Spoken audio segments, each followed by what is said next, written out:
All right, so I wanted to talk a little bit about how people try to type others and the way people are mistyped, basically, and how the Enneagram really isn't about how you look on the surface or how you fit into a particular stereotype. It's about just a few core things. They're what they did with the Enneagram is they broke the whole spectrum of how a person can be fixated in their consciousness into as few of elements as they could. And each element, it means a different thing than what you think it means.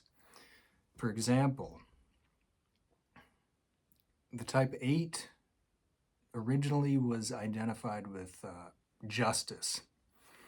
And when we talk about justice with type 8, it's a particular kind of justice. It's not exactly what people think of when they think of justice. And the same goes for vengeance. It's both the literal version of it and it's also something deeper.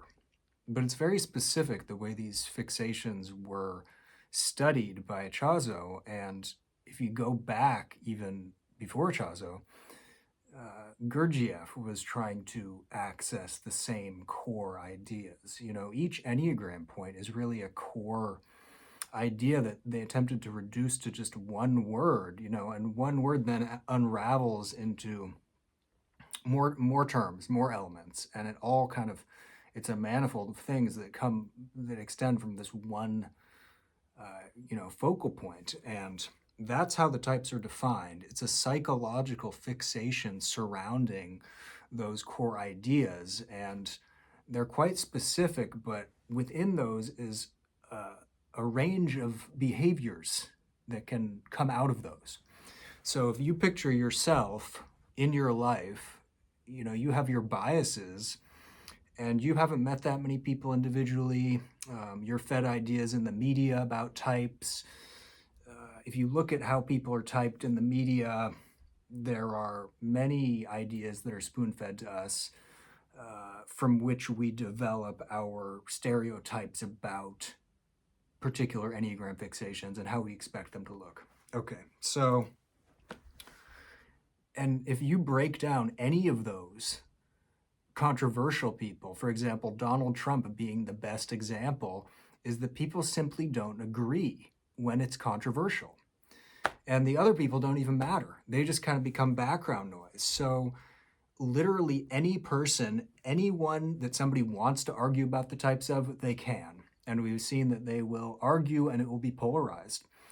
And there may be a majority that goes one way or the other, but typing celebrities just is not what the Enneagram's about. And it teaches us to type people on the surface. It teaches us to read agendas into things and to do virtue signaling and value judgments based on how a person looks, based on how we feel about their life work, about their politics, about 100 other things. And the point of all this is that for an individual person learning the Enneagram, it's very much about figuring out, where they're truly fixated. And you have 3 trifix points, you have one core type. People like to do wings. Sometimes they do wings on all of it. So we know that any given person travels around the Enneagram. There are lines connecting. We use all 3 centers. The 4th way is what this whole thing came out of, which was about integrating 3 centers so that you can move into the 4th way.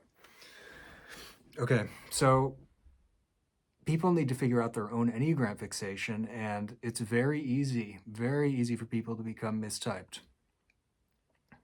And if they go online and they're pressured by people online.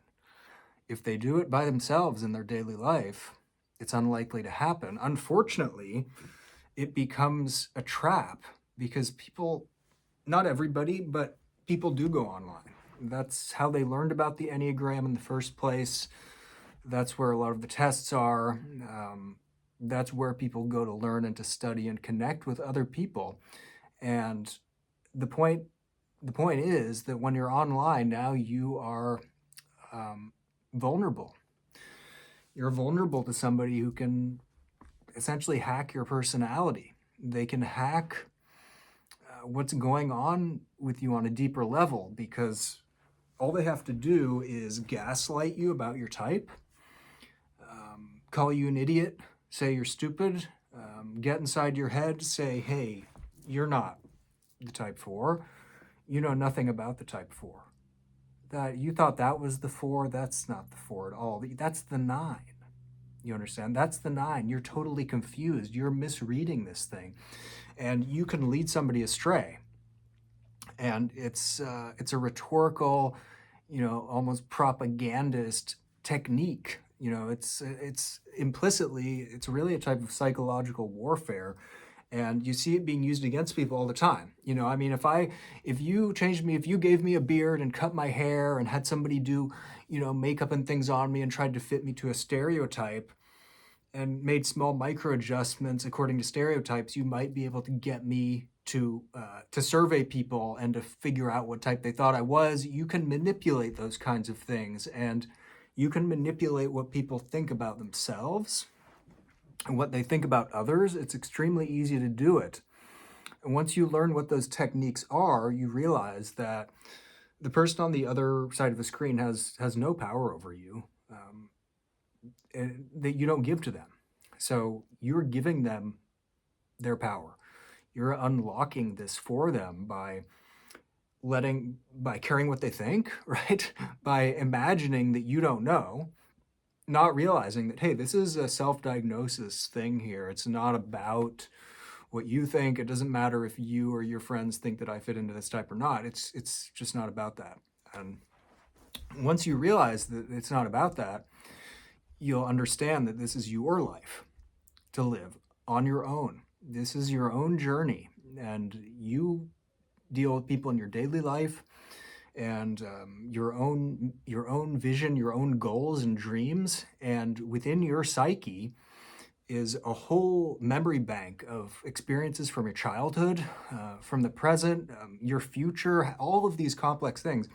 And the way the Enneagram was built was for you to learn what the Enneagram means, to discover for yourself, and to piece together all fixations and to weigh them out and to determine, based on your experience of your own world, your own life, which one of these best applies to me, which one is going to help me grow, what lessons do I need to learn, and what the passion is, the virtues, the fixations, the traps, all of the traditional elements, not the superficial stuff that says, there are always these stereotypes. Like for the type, it's that you were, supporting yourself when you're 15 years old, right? And, you're big and tough and you stand up for other people, but you're strong and you have authority. And there's all this kind of other stuff that you're expected to be if you identify with 8, but you realize that, where did those ideas come from? I mean, some of the stereotypes that are set up make it so that a person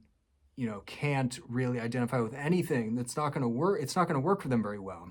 For a long time, I thought I was a type 5 because I'm smart and because I have, intellectual capacities, right? That I'm intelligent and I can be intellectual and creative and artistic, and I can be serious. And they're just, when people look at you, they project onto you, and they don't know, what you're like in your personal life. They don't know what you're like in your childhood. They don't know what's going on up in your brain. And that's the most important thing here. It's a lot of biases that people throw around online, that, you're supposed to do or be a certain way, and you are supposed to say certain things, and certain things are supposed to happen in a certain way in order for you to be a type. And it's all just bullshit. You have to set all that stuff aside. Once you set that stuff aside, then you can look within and you can say, what really is the one that fits me the best? And then to use the other trifix points to get a balanced inner portrait, use the wings, the instincts, all of everything that's there. And once you have everything that's there, then you can start to see how all the pieces operate, and you'll see the core fixation. You'll see how you're triggered and how you function and how your type operates, how you work, the machine that is you and how you work people, how you work systems, how your life functions, how your consciousness functions. They say that the fourth way was like, another level of consciousness. And the human brain, the human psyche has many mysteries to it. It's a profound, a profound thing. It's not just things aren't so simple. The capacities of the human brain we've learned from, uh, declassified CIA documents that all kinds of potentials are possible. We have thousands of years of knowledge that could have potentially been lost. We have meditations that have been done. We have occulted, hidden, parts of history. And right now, in the modern age, we're looking at a lot of biases that are perpetuated to us and propagated through the media and through mainstream and what's considered normal and what's considered okay and what is acceptable. And the Enneagram as the pop culture thing now has fallen into those trends, that are just not, they're just not accurate. I mean, if you look at someone like me, many people might not think that I'm the 8, or they wouldn't, because there's a particular, idea that people have in mind, but all of the core things are there, and that I'm controlling, and I dominate, and I take over, and I have a way of manipulating people that has a line, to 2 and 5. I have those components. I go for intensity. I want to take things to an extreme. I push things. I push people, and I push myself harder and harder and harder. And it's too much. I go too far, and I've ruined my relationships and my health again and again because of this, because I am so impulsive. When something happens in the moment, it's like I just need to act, because I'm a gut type. I'm in the action center, and I feel that within my body. They studied it, that you feel it in the stomach, and that it is a gut thing. You feel it. And you don't think a lot. There's not a lot of imagery there. It's not like I picture what's going to happen and it all goes, it's just in the gut, and then I go for it, and I'm doing stuff, and it's like I'm thrown into action. And that's what type 8s often are like. It may not look like the 1/8 you had in mind that you thought was the 8, but that doesn't mean that this isn't the 8. All of the 8s have in common an intensity about them, and wanting to live with a lot of energy and vitality. And it manifests in different individuals in different ways. When I was a kid, I was always that way. I was always aggressive and pushing people, and a kind of a bull in a china shop. And I think that we have this, slowed down, grand kind of image of an 8 that not that many people fit. And the idea is to stop, genuine individuals with an 8 fixation of stopping them from getting that hidden knowledge, because the 8s are really intense people, and when they're unhealthy, they're horrible people. I mean, they can become powerful, and they can destroy things. They can also become feared by bad people, because they have the ability to focus on justice. They keep pushing to do the right thing. They're very hard to stop. They have a strong will. They can be vengeful. They don't back down. All of these things again and again. So you don't really necessarily want somebody to understand that they're the 8 and to teach them how to control their power and teach them the power that's there. Evolutionarily, it wouldn't be in my best interest for somebody to know their type, because then that empowers them too much. And in society, we're in competition. We're in a really, implicitly competitive world, and you don't want to be out on the street. Everybody is trying to one-up each other. Everyone is trying to win. So if you're talking to someone unconsciously, you want to have that power over them. And it's not going to be in your best interest to yield to them and say, well, look, I don't know if you're this type, the type 4 or not. I really don't. It's up to you to decide. And to be detached about that, and to have those ethics, to let them discover this for themselves as a gesture of love and goodwill. To let them know, hey, there's this cool thing I learned about, and you can learn about yourself. It can be used for good or evil. You can do the right thing, and you say, hey, yeah, figure out your type. That's cool. I don't know about you. I don't know what you're like. I don't know anything about you. Or you could try to control them, right? You could say, that's not your type, right? That's not, and you could lead them astray. You see, there's two very stark portraits. One is implicitly evil. You're manipulating the person away from the truth of themselves.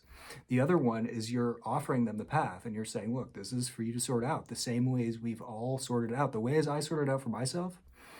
And you can also teach them tricks of the trade, how to not fall into the wrong hands, how to not let people manipulate you. I talk to people on Reddit sometimes or various places, and I like to try to undo the wrongs that have been ingrained in their minds, of brainwashing them from people, telling them what the types are like, and you can't be this type, and no, you can't be the 8, and you can't. It's funny how predictable people are, and it's so predictable. And the people doing it, they don't even understand the Enneagram. That's the sad thing, is they're jealous and they don't even understand it. So they're gatekeeping other people from accessing this thing that they themselves can't access, that they don't understand. So it becomes a kind of a crazy thing. But that's why I'm passionate about the Enneagram, because that way you can access it yourself. And we all can. That's the point. That's how it goes. That's the way you can unlock hidden parts of yourself.